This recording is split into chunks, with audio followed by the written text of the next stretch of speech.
Chapter 24 of the Holy Exercises and Occupations of the Queen in the first year and a half of her infancy. The enforced silence of other children in their first years, and the slow evolution of their intellect and of their power of speech arising from natural weakness, was heroic virtue in the infant queen. For if speech is the product of the intellect, and, as it were, the result of its activity, and if she was in perfect possession of all her faculties since her conception, then the fact of her not speaking as soon as she was born did not arise from the want of ability, but because she did not wish to make use of her power. Other children are not furnished with the natural forces which are required to open their mouth and move their tender tongue as required for speech. But in the child Mary there was no such defect, for as far as her natural powers were concerned she was stronger than other children. And as she exercised sovereignty and dominion over all creation, she certainly could exercise it in regard to her own powers and faculties, if she had chosen to do so.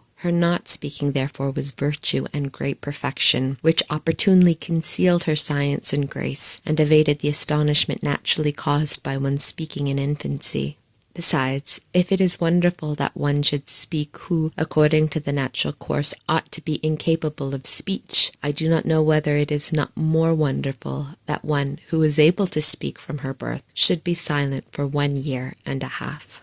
It was ordained, therefore, by the Most High, that the sovereign child should voluntarily keep this silence during the time in which ordinarily other children are unable to speak. The only exception made was in regard to the conversation held with the angels of her guard, or when she addressed herself in vocal prayer to the Lord. For in regard to intercourse with God, the author of speech, and with the holy angels, his messengers, when they treated in a visible manner with her, this reason for maintaining silence did not hold good. On the contrary, it was befitting that, since there was no impediment, she should pray with her lips and her tongue, for it would not be proper to keep them unemployed for so long a time. But her mother never heard her, nor did she know of her being able to speak during that period, and from this it can be better seen what perfection it required in her to pass that year and a half of her infancy in total silence. But during that time, whenever her mother freed her arms and hands, the child Mary immediately grasped the hands of her parents and kissed them with great submission and reverent humility, and in this practice she continued as long as her parents lived. She also sought to make them understand during that period of her age that she desired their blessing, speaking more by the affection of her heart than by word of mouth.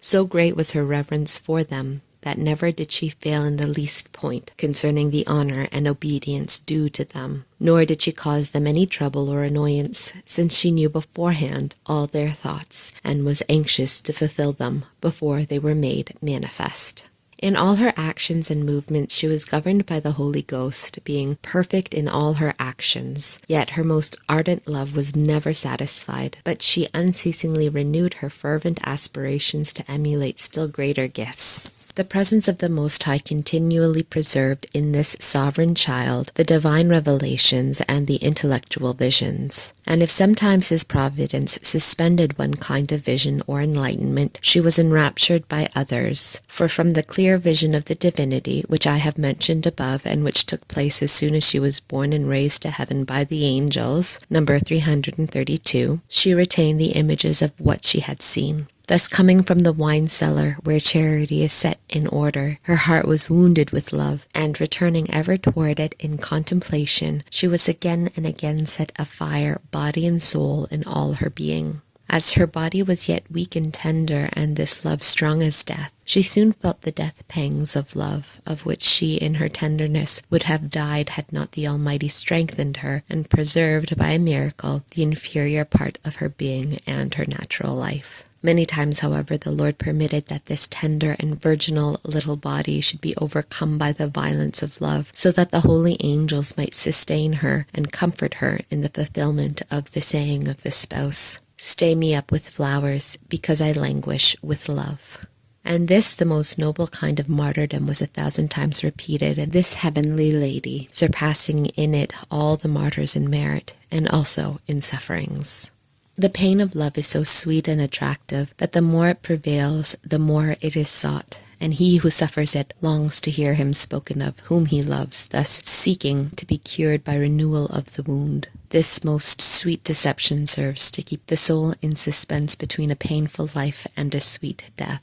This was the state of the child Mary when speaking to her angels and hearing them discourse about her beloved. She asked them many times, saying, "Ministers of my Lord, his messengers and most beautiful works of his hands, sparks of that divine fire which consumes my heart. Since you enjoy his eternal beauty unveiled and unrestrained, reveal to me the tokens of my beloved. What are his conditions? Tell me whether perhaps I have displeased him. Tell me what he desires and seeks of me, and do not delay in lightening my pain, for I am dying of love."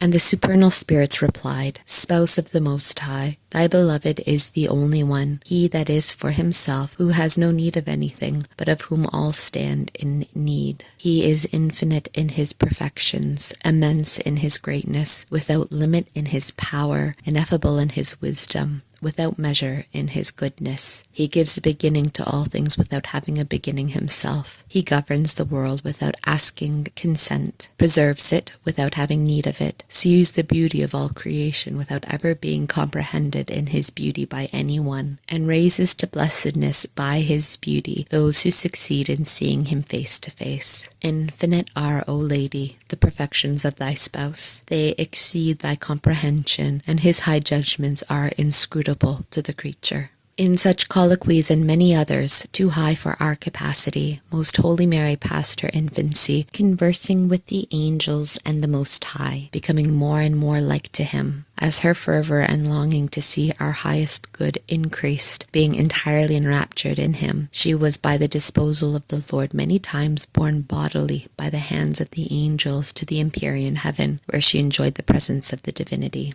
On those occasions, she would at times see God face to face, at other times by infused images of the highest and most godlike kind. She saw also the angels by clear and intuitive vision, their degrees, orders, and hierarchies, and many sacraments were made manifest to her on each occasion. As these visions were often repeated, she gradually, by becoming accustomed to them, and by acts of virtue which she exercised in connection with them, began to appear more a divine than a human creature. No one else would ever be capable of such favors and of others connected therewith, and even the mortal nature of that queen herself would have been deprived of life if she had not been preserved by a miracle.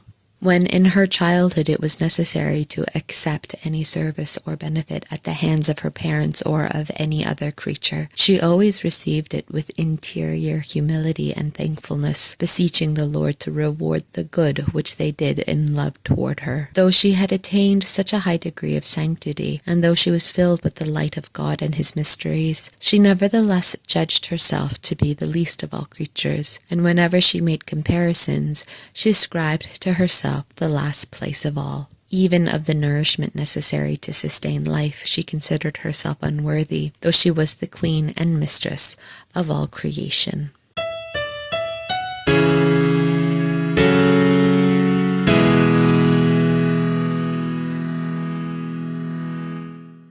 Instruction given by the Queen of Heaven.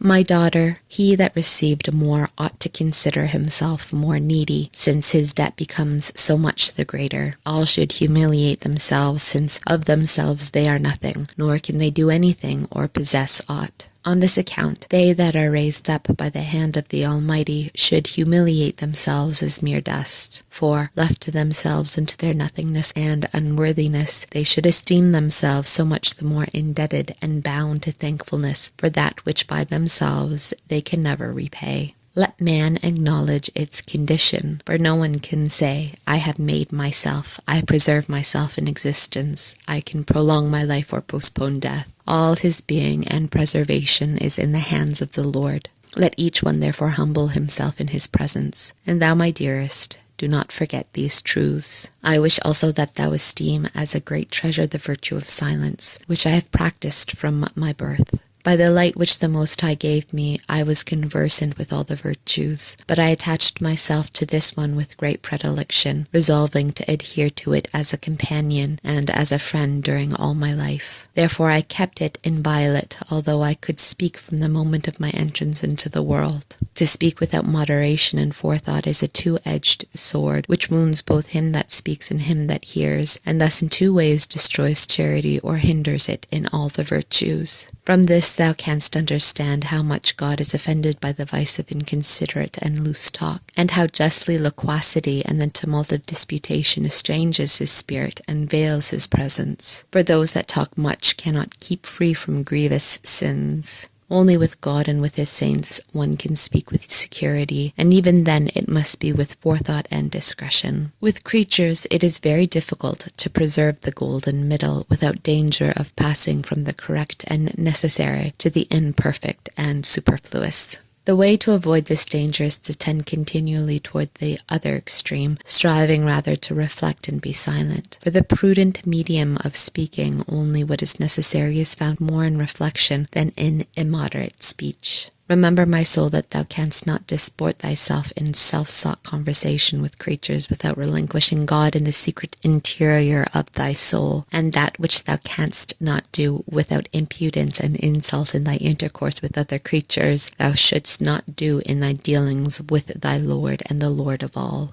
Close thy ears to the deceitful conversations which might induce thee to speak what thou shouldst not, for it is not just that thou speak more than what is enjoined thee by thy Lord and Master. Listen to his holy law, which he has with so liberal a hand written in thy heart. Hear the voice of thy pastor, and answer him there, and him only. I wish to impress thee with the fact that if thou art to be my disciple and companion, it must be by signalizing thyself especially in this virtue of silence. Reflect much, and write this doctrine in thy heart today, and attach thyself more and more to this virtue. For first I wish to see thee established in this, and then I will teach thee how to speak. I do not dissuade thee from speaking words of admonition and consolation to thy daughters and thy subjects. Speak also with those who can give thee tokens of thy beloved, and who can instruct and inflame thee with his love. In such kind of conversation thou wilt acquire a profitable silence of the soul, since in them is excited a horror and disgust for conversation of men. Thou wilt learn to relish conversation about the wished-for eternal good only. Then with the force of love transforming thy being into that of thy beloved, the impetus of thy passions will weaken, and thou shalt arrive at that kind of sweet martyrdom which I suffered when I complained of my body and of mortal life. For they seemed to me a dreary imprisonment which hindered my flight, although not my love.